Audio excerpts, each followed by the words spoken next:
जलवायु परिवर्तन का असर दिखना शुरू हो गया है। देश के कई स्थानों की तरह कानपुर भी वेट बल्ब और टेम्परेचर की चपेट में आ गया है। ऐसा पहली बार हो रहा है जब तापमान और नमी अपनी उस सीमा से ज़्यादा हो गई है जिससे मनुष्य बर्दाश्त कर पाता है। ऐसी स्थिति में पसीना निकलता तो है, मगर वाष्पीकरण न हो पाने के कारण उससे शरीर को ठंडक नहीं मिलती। यही स्थिति खतरनाक होती है और इंसान में बेचैनी बढ़ जाती है और चक्कर आने लगता है।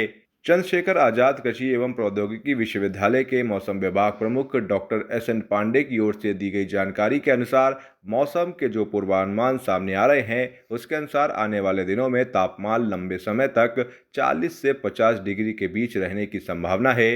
इसके साथ ही नमी भी उसी अनुपात में बढ़ सकती है।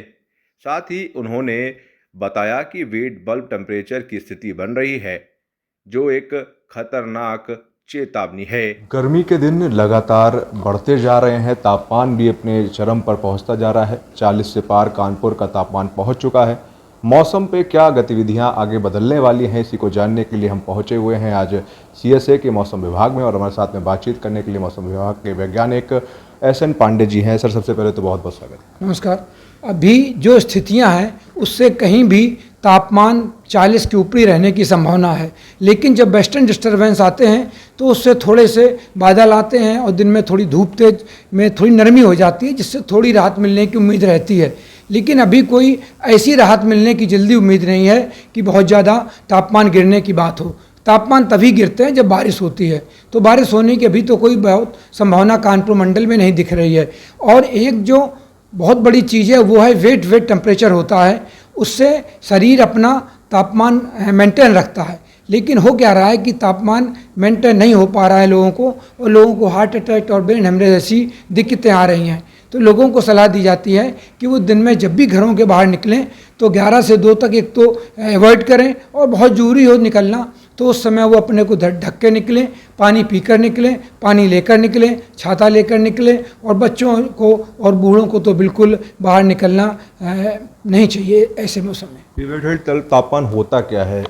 देखिए, एक है शरीर में जो पसीना निकलता है उसका काम ये होता है कि हमारी बॉडी के टेम्परेचर को वो मेंटेन रखता है। लेकिन इस समय जो स्थितियां हैं उसमें पसीना तो निकलता है, लेकिन वो बॉडी से पसीना सूख के निकल बाहर नहीं हो पाता है। उससे क्या होता है कि बॉडी हमारी अपना टेम्परेचर मेंटेन नहीं कर पाती है और हमको हेल्थ की बहुत सी प्रॉब्लमें होने लगती हैं। इसका कारण यह है कि जब ह्यूमिडिटी होती है, जब रिलेटिव ह्यूमिडिटी ज़्यादा होती है, 35-40 के ऊपर पहुंच जाती है, तो इस तरह की स्थितियाँ आ जाती हैं।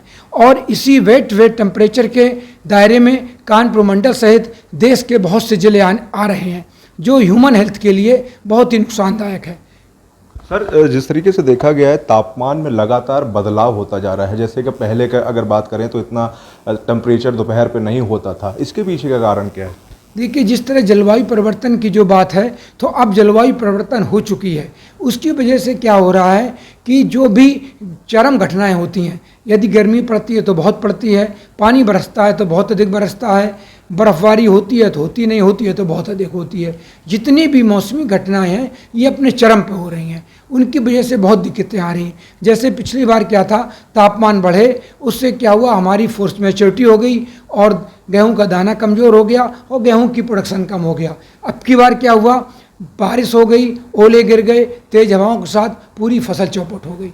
तो इस तरह की घटनाएं पूरे देश में नहीं पूरी दुनिया में हो रही हैं। ये जलवायु परिवर्तन का कारण है, क्योंकि अब जलवायु परिवर्तन हो चुका है और उसका इफेक्ट मानव जीवन पर, फसलों पर, जानवरों पर, सभी पे सीधे तौर पर देखा जा रहा है। इसके लिए सर क्या करना चाहिए हमें? अगर ये तापमान को मेंटेन रखना, बचाना है अगर, तो हम क्या जत्न करें कि चीज़ें मेंटेन रहें? देखिए, इसके लिए जो हमारा फ्यूल है जलता है, जो फॉसिल फ्यूल होता है, जैसे कोयला है, पेट्रोल है, डीजल है और बिजली है, ये जितनी भी चीज़ें हैं ये सारी कार्बन उत्सर्जन करती हैं।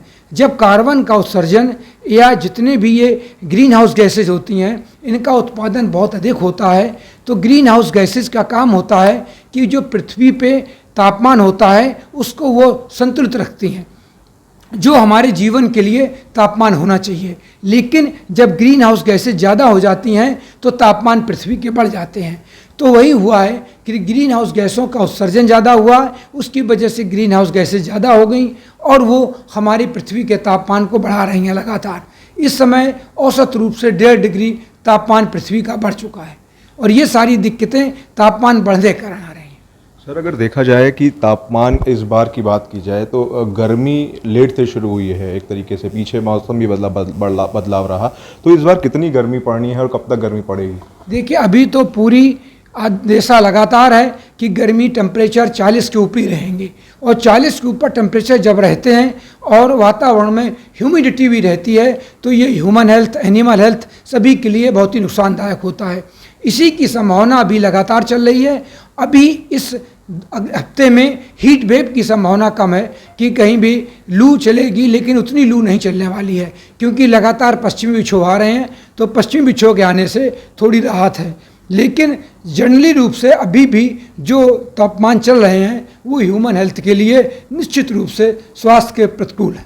गर्मी में सर जो लोग निकलते हैं वो कहीं ना कहीं ठंडा पानी पी लेते हैं, तो उनको क्या सजेशन देना चाहेंगे कि ठंडा पानी पीना चाहिए कि मटके का पानी पीना चाहिए? बिल्कुल सर, इस समय ठंडा पानी, आरओ का पानी तो बिल्कुल नहीं पीना चाहिए। हमको आरओ का पानी पिए तो उसमें कम से कम 200 या 150 तक TDS होना चाहिए। और घड़े का पानी तो बहुत ही स्वास्थ्यवर्धक होता है, उसमें बहुत से और तत्व होते हैं जो हमारे शरीर को ज़रूरत होती है और पहले लोग यही करते थे। लेकिन हम लोग अब टेक्नोलॉजी बदली, नई बातें आई। आरओ पानी अगर नहीं होता है तो हम लोग उस होटल में रुकते हैं, अगर आरओ नहीं लगा होता है तो बच्चे हमारे यहाँ हॉस्टल में परेशान कर देते, सब आरओ ख़राब हो गया, आरओ ठीक कराइए।